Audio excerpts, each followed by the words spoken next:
हर भीड़ में कुछ ऐसे चेहरे जरूर होते हैं जिनकी मौजूदगी सबको महसूस होती है, फिर वो चाहे किसी से बात करे या ना करे। जब बात फीमेल की आती है तो उसमें एक खास टाइप की फीमेल भी होती है जो किसी दायरे में फिट नहीं बैठती। वो किसी सामाजिक परिभाषा में नहीं ढलती और ना ही दूसरों को खुश करने के लिए अपने अंदर बदलाव लेकर आती। वो जैसी है वैसे ही खुद को स्वीकार करती है।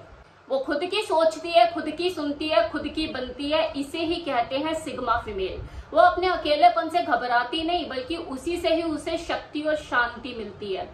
उसके लिए हर किसी से मिलना जुलना कोई जरूरी नहीं और ना ही हर किसी की बात का जवाब देना वो अपनी जिम्मेदारी समझती है। वो भावनात्मक रूप से मजबूत होती है, किसी और के ऊपर निर्भर नहीं होती, क्योंकि उसकी रीढ़ खुद की समझ से खड़ी होती है। लोग उसे रहस्यमयी ही समझ लेते हैं तो कुछ उसे घमंडी भी समझ लेते हैं, लेकिन वो जानती है कि उसकी ऊर्जा को हर कोई नहीं समझ सकता और हर कोई उसकी जिंदगी में आने की योग्यता भी नहीं रखता। वो दूसरों से अलग नहीं होना चाहती है, बस वो खुद के जैसे रहना चाहती है। उसके फैसले उसके खुद के होते हैं, उसकी सोच अपनी होती है और उसकी दुनिया सीमित होती है। वो गॉसिप में पड़ने की बजाय, भीड़ का हिस्सा बनने की बजाय अकेले टाइम बिताना ज्यादा पसंद करती है। यही सारी वजह उसको एक सिग्मा फीमेल बनाती है। अब हम बात करेंगे कुछ बारीकियों के बारे में, कुछ ऐसे पॉइंट्स के बारे में जिससे आप और गहराई से समझ सके कि सिग्मा फीमेल होती कौन है। शायद वो चीजें आप में भी हो तो आपको खुद को जानने का मौका मिलेगा। तो नंबर 1, अकेलापन। अकेलेपन की वो शौकीन होती है, ये उसकी सबसे बड़ी ताकत होती है। जहां कुछ लोगों को अकेलापन सताता है और वो ये सोचते हैं कि यार अगर हम अकेले रहेंगे ज्यादा तो ये दुनिया हमें भूल जाएगी, हमारे अस्तित्व को नकार देगी, उसे फर्क ही नहीं पड़ता है, क्योंकि उसका अस्तित्व दूसरों के वैलिडेशन का इंतजार नहीं कर रहा। वो खुद को जानती है, खुद को समझती है और अपने अकेलेपन की कीमत को पहचानती है। उसके लिए अकेलापन कोई सजा नहीं बल्कि उसकी सबसे बड़ी आजादी होती है। ये वो औरत होती है जो बिना किसी शोर शराबे के अपनी दुनिया बसाना जानती है।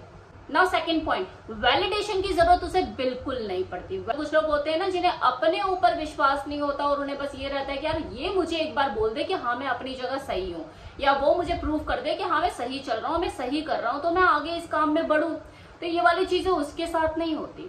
जब वो खुद से खुद को स्वीकृति दे चुकी होती है तो उसे बाहरी दुनिया की स्वीकृति की जरूरत नहीं होती।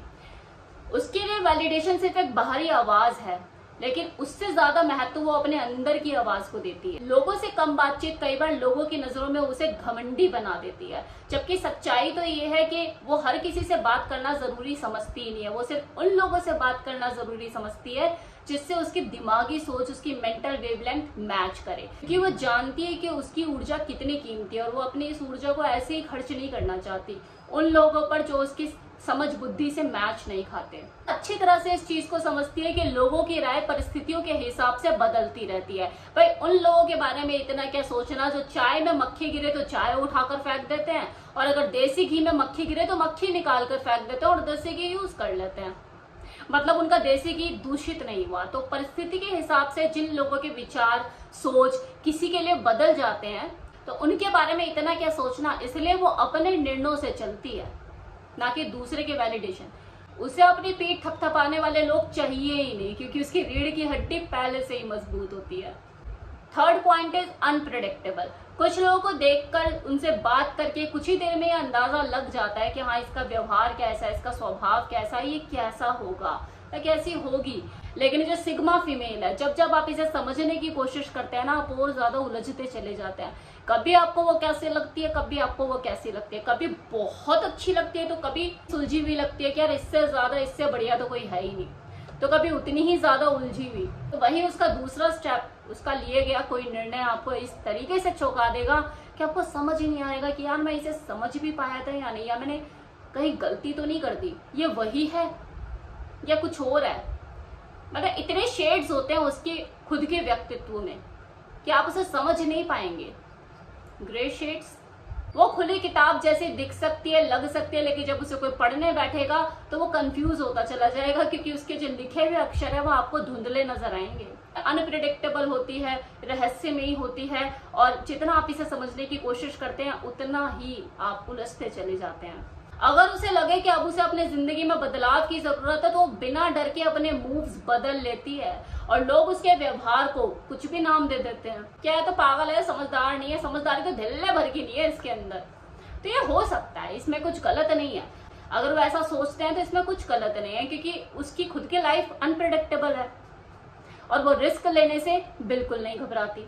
दरअसल उसका ये उसके समय को, उसकी परिस्थितियों को और गहराई से समझने का एक तरीका होता है जो कि हर किसी को समझ नहीं आता, और यही रहस्य उसको आकर्षक बनाता है। Next point, my life my rule. इसी कॉन्सेप्ट को वो फॉलो करती है। ज्यादातर लोग देखो वो जिंदगी जीते हैं जो लोग उनके लिए चुनते हैं, परिवार के नियमों के अनुसार, समाज के नियमों के अनुसार। कुछ महिलाएं ऐसी होती है, खासकर ये सिग्मा फीमेल, जो कि अपने बनाए हुए निर्णय, अपने बनाए हुए रूल्स को ही फॉलो करती है।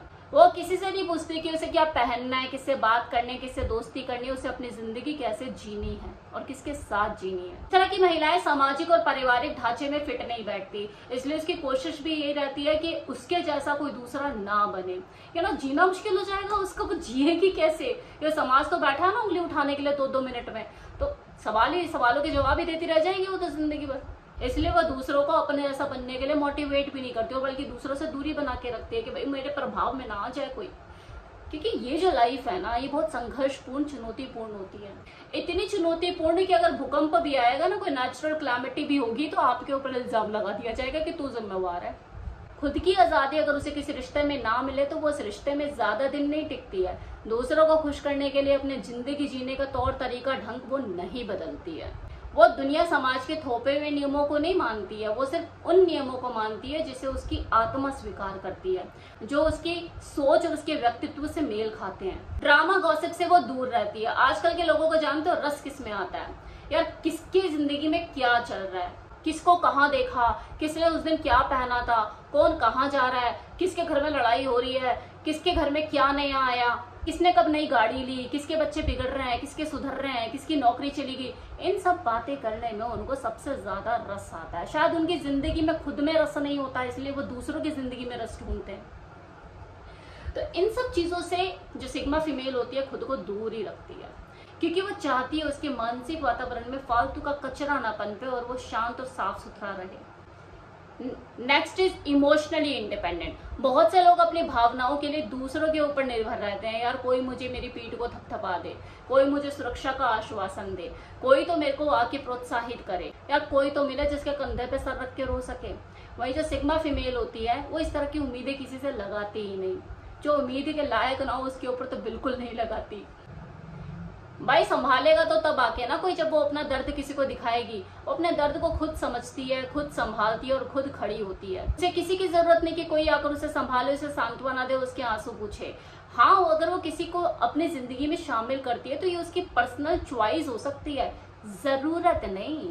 क्योंकि वो भावनाओं से भरी जरूर होती है, लेकिन अपनी भावनाओं की गुलाम नहीं होती। उसे किसी के वैलिडेशन की जरूरत नहीं होती कि आकर मुझे सही साबित करो। यही होती है सिग्मा फीमेल। कैसा लगा आपको ये वीडियो? उम्मीद करती हूँ आपको पसंद आई होगी, ये जानकारी आपको दिलचस्प लगी होगी। और अगर आपकी नज़र में कोई ऐसी फीमेल है जो आपको लगता है कि जो सारी चीज़ें मैंने बताई है उससे मैच खाती है, उसका व्यक्तित्व बिल्कुल ऐसा ही है, तो उसे ये लिंक आप वीडियो का शेयर कर सकते हैं। वो अपने आप को और बेहतर ढंग से, गहराई से समझ पाएगी।